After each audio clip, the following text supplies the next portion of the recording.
Winter का और एक साग का रेसिपी आप सबके साथ शेयर कर रही हूँ। राई साग का भुर्जी। फाइबर से भरपूर राई साग विंटर में बहुत ही फ्रेश अवेलेबल होती है। बहुत ही हेल्दी एक साग होता है।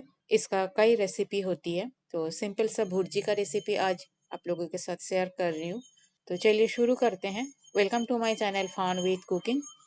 ये राई साग होता है, बड़े बड़े पत्ता बांच में ही ये मार्केट में मिलती है। तो इसको पहले काट के अच्छी तरह से साफ करके मैं वॉश कर लेती हूँ। साग को मैं वॉश कर लिया और उसके बाद छोटे छोटे टुकड़े में काट लिया। साथ में कुछ प्याज, लहसुन और हरी मिर्च को चॉप कर लिया।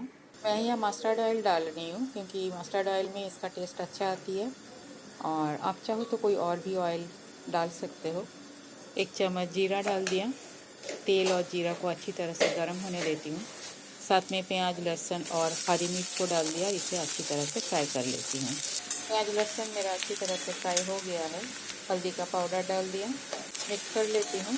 अब कटी हुई साग को डाल देती हूँ, कवर कर देती हूँ और लो फ्लेम में इसे अपने मॉइस्चर में पकने देती हूँ 1-2 मिनट। 1-2 मिनट हो गया है। लीड खोल के एक बार चेक कर लेती हूँ। साग वॉल्यूम में काफ़ी कम हो गया है, नरम भी हो गया है। नमक डाल देती हूँ। कोई भी साग में नमक थोड़ा सा ध्यान से डालना होता है क्योंकि साग में बहुत सारे मिनरल्स होता है, तो नमक ज़्यादा डालने से इसका टेस्ट बिल्कुल बिगड़ जाते हैं। तो थोड़ा सा ही नमक डालना है। मिक्स कर लेती हूँ और एक बार कवर करके इसे 1-2 मिनट पका लेती हूँ। अपने मॉइस्चर में ये आराम से कुक हो जाएगा। और एक बार चेक कर लेती हूँ। साग मेरा ऑलमोस्ट बन के तैयार है। इस टाइम पे फ्लेम को हाई कर देती हूँ और जितना एक्स्ट्रा मॉइस्चर है उसे इवापोरेट कर लेती हूँ। तो बस मेरा ये बनके तैयार है। इसे बोल पे निकाल लेती हूँ। राई साग का भुर्जी बनके तैयार है।